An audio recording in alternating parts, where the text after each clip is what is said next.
오늘 말씀은 우리가 잘 아는 선한 사마리아인의 이야기 말씀입니다.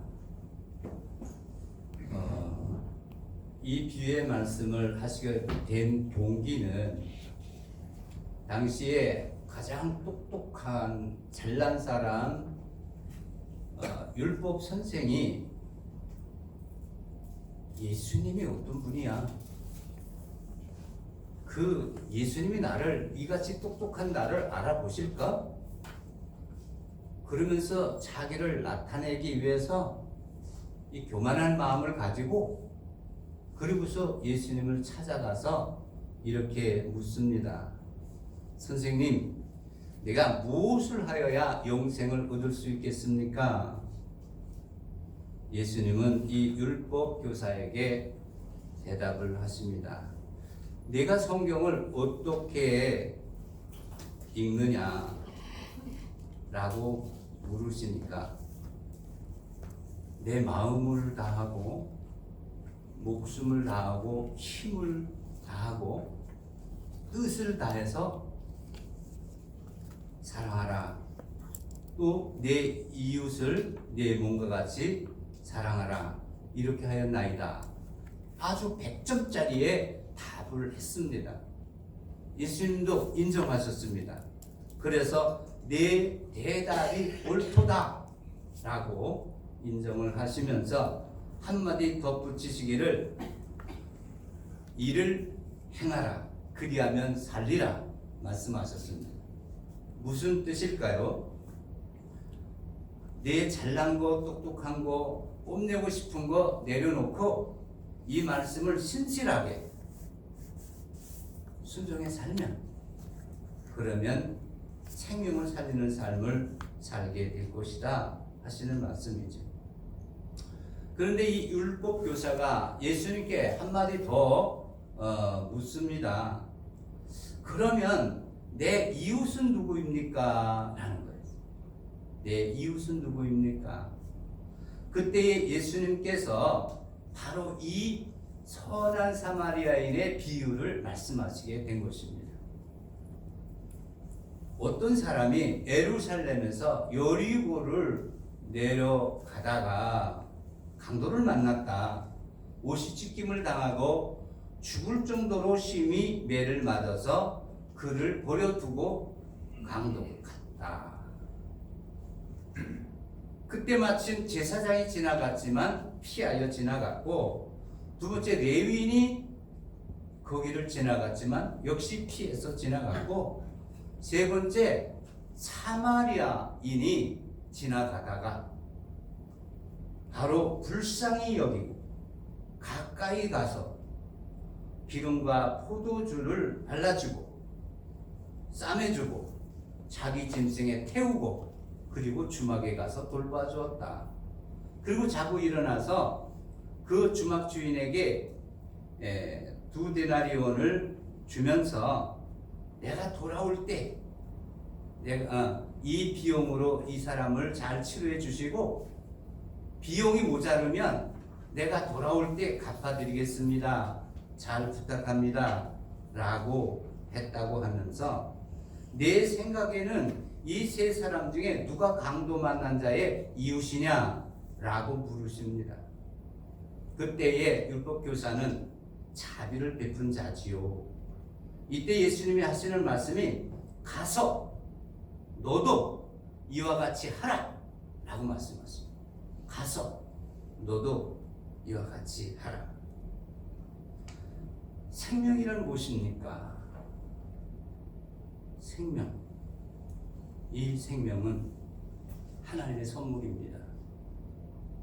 하나님이 허락하시지 않으면 어느 누구도 생명을 얻을 수가 없습니다. 이 땅에 태어날 수가 없습니다. 이 생명은 보통 생명이 아니라 아주 고귀하신 하나님이 특별히 만들어주신 고귀한 생명. 하나님이 가장 고귀한 생명에게 개인 각자에게 측량할 수 없는 세밀한 계획을 넣어주신 생명이라 말씀이죠. 그래서 우리는 모두 다 한 사람 빠짐없이 하나님의 무한한 그 계획이 들어있는 존재입니다. 이 계획을 펼치는 것이 모두 개인의 사명인데, 그리고 또 목회자의 사명인데, 대부분의 사람들은 그 뜻을 알지 못하고 태어났다 자기 욕심대로 살다 그냥 죽고 마는 것이죠. 왜 생명을 사랑하고 살려야 하느냐? 하나님이 처음에 만드신 생명은 생명과 세상은 아름다운 세상이었습니다. 그래서 하나님이 보시기에 좋았더라, 보시기에 심히 좋았더라, 이렇게 감탄까지 하셨습니다. 그런데 이 아담이 죄를 범한 이후에 자연 환경과 사람까지 하나님의 영광을 드러내지 못하고 병들어 죽어가고 있는 것입니다. 그래 창세기 3장 18절에서 사람의 죄로 말미암아 땅이 내게 가시덤불과 엉겅퀴를 낼 것이라 라고 하십니다. 땅이 저주를 받는다는 말씀이죠. 지금 세상이 어떻습니까? 봄이 되면 중국에서 오는 미세먼지, 한국에서 만들어지는 미세먼지 물질을 알지요. 또 땅에 보면 쓰레기가 얼마나 많이 배출되는지 그거를 해결하지 못해갖고 막 쌓이고, 또 물도 마찬가지입니다. 물이 그냥 너무 오염돼가지고 바다가 아닐 정도로 어두운 곳에 가면 무슨 플라스틱 병이며 캔이며 말할 수 없는 많은 쓰레기들이 가득한, 이것이 그대로 방치되고 계속되면은 이 지구가 어떻게 되겠습니까? 지구가 죽고 사람도 죽는 거죠. 사람들은 작은 이득을 위해서 사람을 죽음으로 몰아넣는 악한 사람들이 참 많이 있는 것 같아요. 하나님은 우리에게 생명 주신 목적이 하나님의 영광을 드러내기 위해서, 하나님을 기쁘시기 위해서 쓰게 만드셨는데, 그것을 모르고 인간의 욕심대로 쓰다 보니까, 욕심으로만 쓰다 보니까 인간이 병들고 다른 사람을 죽이는 그런 삶을 살게 된다는 것이 어쩌면 좋습니까? 이 모두가 죄에서부터 오는 것이지요. 하나님을 제대로 믿고 정직하고 성실하고 복음을 전해 생명을 사랑하며 생명을 구하려는 뜨거운 마음으로 산다면 이 세상은 아마 지상 천국이 될 것입니다. 그래서 하나님은 이 땅에 예수 그리스도를 보내셔서 이 죄의 문제를 해결하시기 위해서 십자가에 못 박혀 죽게 하시고, 바로 그를 믿으면 구원받게 하심으로 이 회복, 생명의 회복의 놀라운 역사를 이루시기를 원하십니다. 우리는 하나님의 큰 은혜로 예수를 믿어서 아무 쓸모없는 우리지만 이렇게 예수 믿어서 구원을 받는 복된 사람이 되었고, 복음을 전하는 목회자로서 평생 사역을 하시다가 이제 은퇴를 하신 부귀하신 분들입니다. 이제는 제2선에서 평생을 기도와 말씀을 이루는 삶으로 생명을 살리는 일이 너무 소중함을 간직하면서 살아야 하겠습니다. 예수님은 율법 교사에게 어떻게 생명을 살리라고 하시나요? 가서 너도 이와 같이 하라. 가서 너도 이와 같이 하라. 명령의 말씀입니다. 우리 인간은 생명을 살릴 수가 없습니다. 의사도 고칠 수는 좀 있는데 한계가 있습니다. 한계. 오직 하나님 예수 그리스도만이 생명을 살릴 수 있는 거예요. 그래서 우리는 예수 그리스도를 믿고 예수님의 그 사랑과 능력을 가지고 생명을 살리는 삶을 살아야 합니다. 세상에는 별같이 빛나는 사람이 참 많은 것을 보며 감탄을 합니다. 요셉이라고 구약 성경에 있지 않습니까?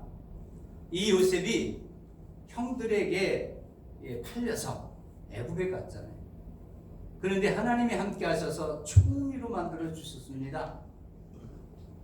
그런데 어느 날 형들이 양식을 사러 왔습니다.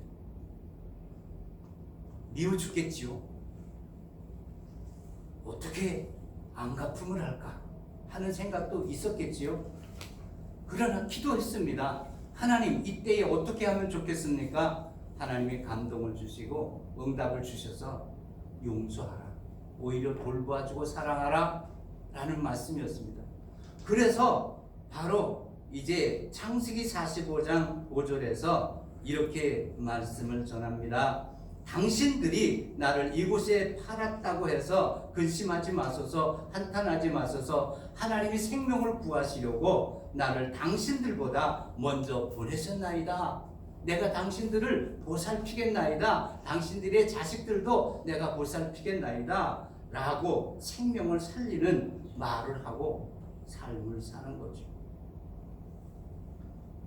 형들을 위로하고 소망을 주며 생명의 삶을 살게 합니다. 여러분도 읽어보신 분 있으시겠지만 덕필유린이라는 그런 말이 있지요. 그 이야기를 전해드리고자 합니다.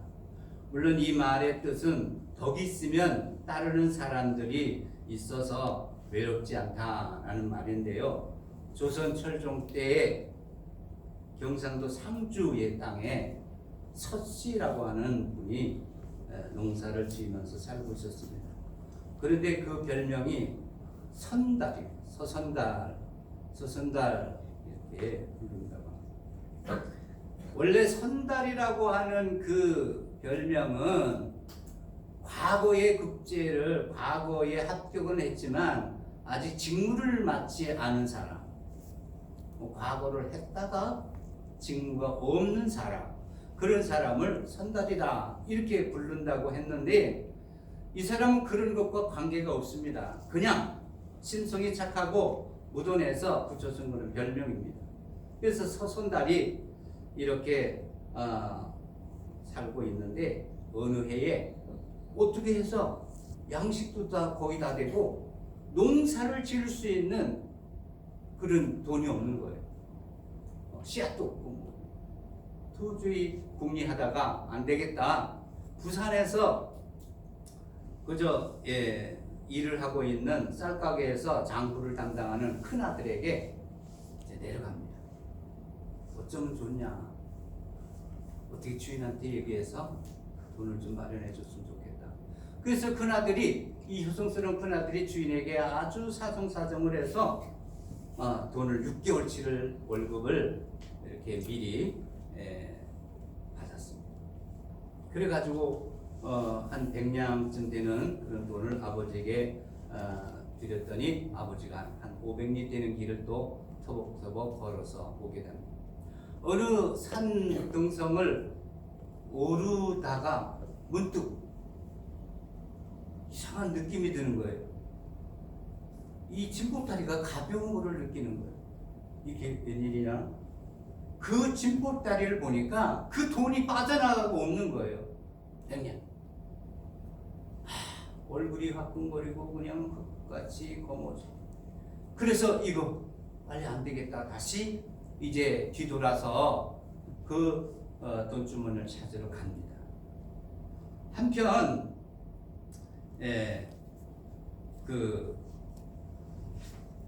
저쪽에서 자기를 마주쳐서 지나간 점잖은 분이 돈보따리를 주신 겁니다. 그러니까 이 종 녀석이 하인이 주인님 아주 수지 닿습니다. 횡재입니다. 이거면 아주 굉장히 많은 것을 할 수가 있겠는데요. 하니까 이 점잖은 분이 아니다. 이 돈을 잃은 사람이 얼마나 가슴 아프겠느냐. 반드시 다시 온다. 좀 기다려보자. 그래서 몇 시간을 기다렸는데 정말 이 서선달이 흑빛의 얼굴을 가지고 나타났습니다. 그리고 주운 돈을 서선달에게 돌려주자 서선달은 어른께서 제 목숨을 살려주셨네요 하면서 돈을 찾아준 은혜를 갚겠다고 살해하겠다고 하니까 펄쩍 뛰면서 은혜할 게 뭐가 있어, 당연히 할 일이지요 하고서 사양을 했습니다. 너희도 가던 길을 갔고 이 소선달도 가던 길을 갔는데 어느 강가에 이르렀을 때에 뭔 일이, 깜짝 놀랄 일이 생긴 겁니다. 보니까 어느 소년이 막 물에 빠져서 죽어가는 거, 허덕허덕. 많은 사람이 있었지만 다 구경만 하고 건져줄 생각을 안 하는 겁니다. 그래서 이 서선달이 그냥 급하게 누구든지 저 소년을 살려주면 내 이 가지고 있는 100냥을 주겠습니다. 그러니까 어느 튼튼한 사람이 뛰어들어가지고 그 소년을 건져줬습니다. 그래서 건져주고서 돈 100냥을 받아가지고 갔습니다. 그러니까 그 소년이 나와서 하는 말이 너무 감사합니다. 제 목숨을 살려준 그러한 생명의 은인이십니다. 감사합니다. 이제 어르신 우리 집에를 한번 같이 가입시다. 우리 집에는 안동인데 거기에 아주 큰 부자입니다. 그래서 내가 아버지한테 얘기를 해서 그 100냥을 드리도록 하겠습니다. 그래서 자기가 그냥 사정이 어렵잖아요. 그러니까 무슨 사례를 받고자 한 일은 아니었지만 자기 사정이 어렵고 하니까 따라갔습니다.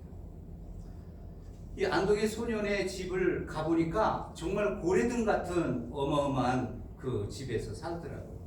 그때 소년의 부친이 득달같이 달려왔는데 보니까 그 소년의 부친이 바로 자기 돈을 찾아준 사람이에요. 자기 돈을. 그래서 어찌 이럴 수가, 정말 제대로 내가 구해주긴 했구나. 아들이 아버지에게 자기가 물에 빠져 죽어가는 중에 자기가 가진 100냥 전부를 걸고 자기 목숨을 살려준 분이 바로 이분이라고 얘기를 하니까 노인은 온 재산을 털어서 제 아들을 구해주시다니요. 당신은 진정한 의인이요. 정말 고맙습니다. 하면서 말을 하는 거죠. 아닙니다. 대개 아드님은 어르신께서 살려주신 것이나 마찬가지입니다. 제 돈을 어르신이 찾아주지 않으셨다면 무슨 수로 살렸겠습니까? 겸손의 말씀이세요. 제 7대 독자 외아들을 살려주신 그 은혜를 평생 잊지 못하겠습니다. 이 안동권 씨 부자는 눈물을 흘리면서 아들을 살려준 보답으로 돈 1000냥을 나귀에다가 실어서 이렇게 보내드리고, 나중에 다시 찾아가서 그 상주 고우를 찾아가서 백성직이 전답까지 사주고 돌아왔다는 아름다운 이야기입니다. 이 일은 후에 조정에서까지 알게 되어서 안동과 상주 두 고을이 모두 조정으로부터 후한 상급을 받았다는 이야기입니다. 그렇습니다. 생명을 살리는 삶을 살면 사람의 상도 받지만 더 큰 하나님의 상을 반드시 받게 된다. 율법 교사처럼 자기를 나타내려고, 자기를 자랑하려고 이렇게 하는 그런 삶을 산다면 어떻게 되겠습니까? 오히려 생명을 죽이는 일을 하게 될지도 모릅니다. 그러나 하나님의 말씀, 예수님의 말씀, 가서 너도 그렇게 하라 하시는 말씀에 순종하는 삶을 살면 우리는 생명을 살리는 삶을 살 수가 있습니다. 영국 수상의 윈스턴 처칠과 페니실린을 만든 알렉산더 플레밍의 이야기인데요. 영국에서 한 귀족의 아들이 시골길을 가다가 날도 덥고 해서 호수에서 얘라 수영이나 좀 해야겠다. 그리고 물로 뛰어들었는데 웬일로 다리가 마비로 다리가 저려오면서 움직일 수가 없는 거예요. 근데 다리를 못 움직이니까 빠져 죽을 수밖에 없잖아요. 그래서 죽을 힘을 다해서 사람 살리라고 소리를 지르니까 저쪽에서 그 소리를 듣고 달려온 소년이 있었습니다. 시골 소년이 달려와서 건져줬습니다. 다리도 풀어주고. 그래서 친구가 됐습니다.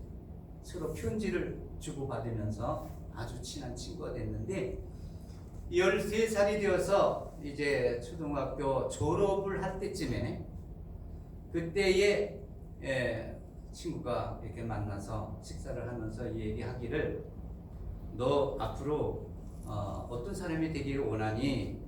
라고 묻는 겁니다. 그래서 이 시골 소녀는 의사가 되고 싶어.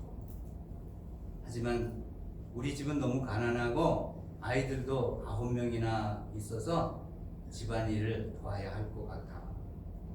둘째 형님이 런던에서 안과 의사로 일은 하지만 아직은 학비 대줄 그런 형편이 못 돼. 귀족 아들은 이 시골 친구를 소년을 자기를 살려준 그 은인을 아버지한테 잘 되기 위해서 이 의과 대학을 갈 수 있도록 모든 후원을 하게 됩니다. 그래가지고 이 사람이 포도당 구균이라는 세균을 연구하여 페니실린이라고 하는 아주 기적의 약을 발명합니다. 한편 그의 학업을 도와준 그 귀족 소녀는 이렇게 정치가로 뛰어난 재능을 보여서 26살 어린 나이에 국회의원이 되었습니다. 그리고 이 젊은 정치가가 그만 전쟁 중에 폐렴을 걸려서 죽게 됐습니다. 그 당시에 폐렴을 걸리면 죽는답니다. 95% 이상 죽는답니다. 그런데 이 소식을 프레밍이 이제 알고서는 아주 급하게 헬기를 타고 가서 그 이제 친구를 살려줬다고 합니다. 페니실린을 만든 사람은 바로 1945년 노벨 의학상을 받은 알렉산더 플레밍이고 생명을 2번이나 구원받은 귀족 사람은 다름 아닌 영국 수상이었던 윈스턴 처칠이라고 합니다. 이렇게 생명을 구하는 일은 사람의 상도 있지만 더 큰 하나님의 상이 반드시 있다. 하나님은 플레밍에게 페니실린을 만들게 하시고 노벨 의학상을 받게 하시지 않으셨습니까? 우리는 아무 힘없는 존재입니다. 그러나 주님이 함께 하시면 우리를 계속해서 놀라운 생명을 살리는 도구로 쓰실 것입니다. 바울은 이렇게 고백합니다. 내가 그리스도와 함께 십자가에 못 박혔나요? 그런즉 이제는 내가 사는 것이 아니요 오직 내 안에 그리스도께서 사시는 것이라. 이제 내가 육체 가운데 사는 것은 나를 사랑하사 나를 위하여 자기 몸을 버리신 하나님의 아들을 믿는 믿음 안에서 사는 것이라 라고 고백을 합니다. 우리가 내 생각, 내 방법, 내 뜻을 이루려고 내 욕심을 이루려고 사람을 죽이는 삶을 사는 것이 아니라 정말 하나님의 영광을 드러내기 위해서 생명을 살리는 그런 생각과 그런 삶을 살게 될 때에 하나님께서는 정말 내게 큰 상급, 내 자손 후대에게도 모든 그런 삶을 정말 행복한 삶으로 이 지구상이 너무 아름답고 행복한 세상으로 만들어 주실 것입니다. 우리도 성령과 말씀의 지배를 받아 생명 살리는 귀한 도구로 귀하게 쓰임받는 아름다운 도구 되시기를